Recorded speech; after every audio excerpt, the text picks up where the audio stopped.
São Paulo, 11 million inhabitants, one of the largest cities in the world. The land of hospitality and opportunities prepares to open the most important football event in history, the 2014 FIFA World Cup Brazil. The São Paulo state and municipal governments are in the field organizing this mega event, particularly investing in urban infrastructure such as transport, security, responsiveness, and other improvements, which will remain for the population after the World Cup.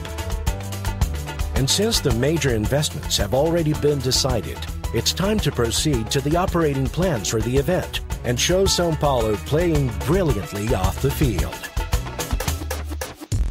Work on the stadium belonging to Corinthians in Itaquera, east side of the capital, is proceeding apace in order to be ready by December 2013.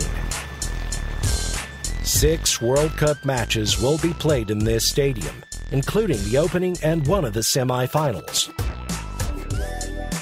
It will boast a built area of 180,000 square meters with a capacity for over 60,000 fans, taking into account both permanent and temporary seats. While Corinthians is playing its part in building the stadium, on the outside, many improvements are being implemented to ensure better mobility and services for the population of the east side. During the World Cup, the area surrounding the stadium will operate differently. This is the new proposal for the event Masterplan. A security perimeter will be established, making the access of accredited persons and vehicles and fans with tickets. For each type of ticket, there will be a traffic flow, whether in terms of public transport or parking for accredited cars and buses. But priority access will be given to public transport. Over 60% of spectators will use the subway, train, and bus systems to get to the stadium. In addition to the security perimeter, this is the proposed external perimeter of the stadium and position for conducting body searches on fans, taking into account the dimensions established in the crowd flow study. All the technical facilities for broadcasting games is located on the west side of the stadium. And on the east side, there is the following: the commercial hospitality area, the commercial affiliates hospitality area, the commercial display area, the accreditation center, and the stadium ticket center. A few meters from the stadium, taking advantage of existing structures, event support areas such as the volunteer guidance auditorium and the opening ceremony.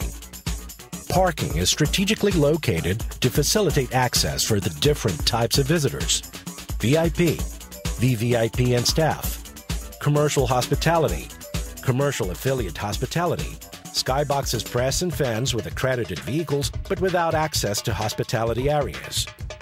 Once the World Cup has ended, the area surrounding the stadium will house a significant complex of public services, especially focusing on stimulus to generate employment. A partnership between the state government and São Paulo City Hall for the development of the east side of the city. And as public transport will be the priority, São Paulo state government is investing in an efficient and environmentally friendly solution: high-capacity transport. To get to the stadium, fans will have 2 train and subway stations, plus the bus terminal. Coming by train or bus, fans will disembark at the Corinthians Itaquera station. If fans come by subway, they will disembark at Abertura station. Both are approximately 800 meters from the stadium. And to further facilitate fans' access, the Cup Express will be created, straight from the Estação da Luz in the center of São Paulo to Itaquera, non-stop. Just look at who tested and approved the Cup Express. Nós viemos da Estação Luz até aqui a Estação Corinthians Itaquera, de trem. Levamos 19 minutos exatos. Então, o governo de São Paulo, Prefeitura de São Paulo e Corinthians estão de parabéns por tudo que estão fazendo. São Paulo é mais do que uma grande realidade para essa Copa do Mundo.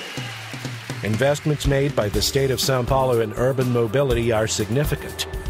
The fleet has gained new, accessible trains with air conditioning, and several stations are being modernized. Additionally, the gap between trains will be reduced, increasing availability. Everything to ensure the safety and comfort of passengers. By 2014, more than 100,000 passengers per hour direction may use the lines passing in front of the stadium. This is more than double the FIFA recommendation. Good for the World Cup, good for the fans, and better yet, for the population.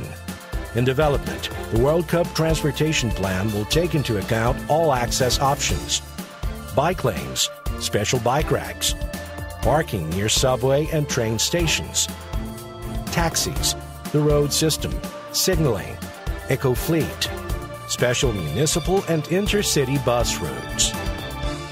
Another permanent priority for the São Paulo state government is the public security, which maintains continuously heavy investments in human and technological resources.